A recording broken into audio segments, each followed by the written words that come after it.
বাঁশের জরিয়তে কম পয়সা খরচ করে আপনি হাজার হাজার টাকা ইনকাম করতে পারবেন।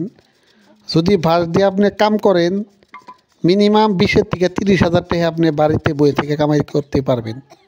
দেখেন এটা হলো বাঁশের প্যান স্ট্যান্ড। আর এইরকম প্যান স্ট্যান্ড একটা বাঁশের থেকে কমেও 300 পিস হবো। আর একটা পিসের হোলসেল রেট হবো প্রায় 15 থেকে 17-18 টাকা।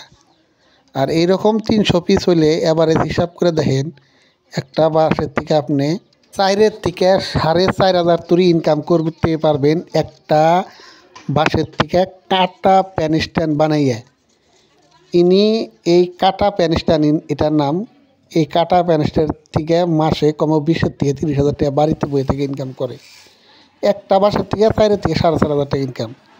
তাই যারা এমডি রফি ইউটিউব চ্যানেল দেখতেছেন পারলে সাবস্ক্রাইব করবেন। 100 টাকার বাঁশের থেকে যে মাসে 30-40,000 টাকা ইনকাম করা হবেন এরম ধরনেরই ভিডিও আমি এমডি রফি ইউটিউব চ্যানেলে দিয়ে থাকবো। আপনারা রেগুলার দেখে নেবেন। আজকের ব্লগ এই পর্যন্ত শেষ করলাম। বাই।